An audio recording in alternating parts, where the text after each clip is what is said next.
Hi everyone, welcome to the first video on the Panopticon. This is the text that we'll be using as the first piece of work in the communication and literature courses for which I'm teaching.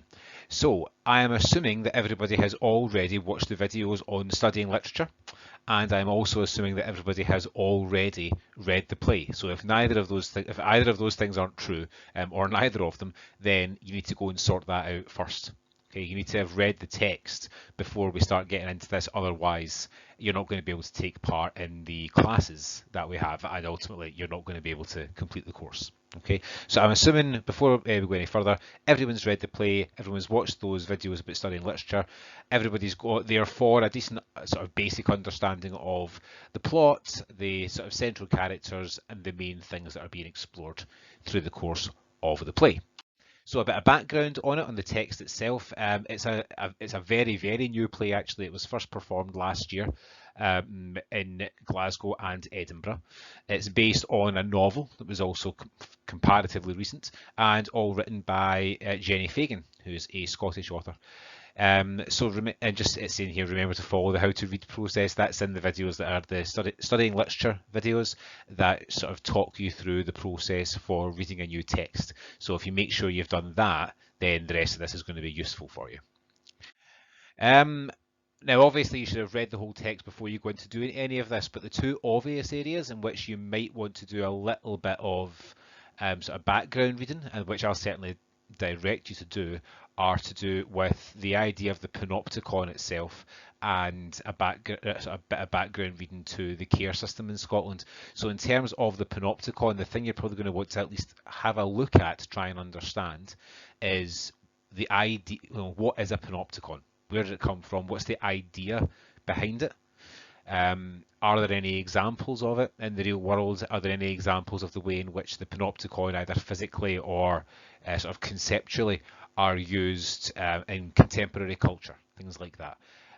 In terms of the care system, you obviously want to at least have a vague idea how the care system works, but I think the interesting things for you to look at this stage might be to try and develop your understanding of how society tends to view children who are in care and how it tends to value them, and also what care experienced people think themselves about the system. And you can find a lot of this stuff online. I'll share some material with you as well, but that's useful kind of background stuff to help you understand the full context of what it is that we're talking about with this play.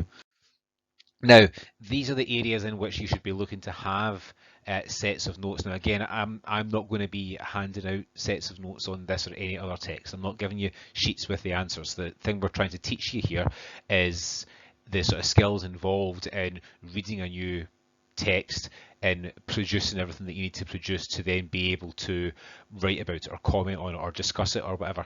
And the things you need to produce basically are your own notes. So you can see this list here. This is the kind of stuff that I'd be looking for you to have individual notes on. So each of these things should have their own little set. So you should have, and I'll get you to do a timeline of the events. We'll look at the themes and the ideas as one particular thing. You can certainly look at setting on its own as well, taking individual examples from the play. Each main character certainly should have their own note. So the main character in the play is an ace, obviously, but there are other characters as well who are main characters. Shorty, Isla, Tash are the obvious ones, but even a few of the others are probably worth a set of notes for themselves, so you can understand different characters, because that helps you understand the relationships between characters.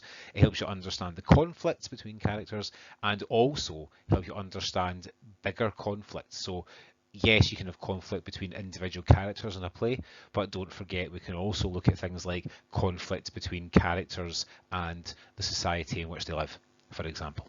Okay, so that's just a very quick intro to give you an idea of how we're going to kind of organise your approach to this. Definitely have a look at some of that background research as well and see what you can develop. And as you can see from the list here, this is what we'll be looking for you to do in terms of preparing notes in advance of then doing the first assessment of the course, which will be the critical essay on the Panopticon.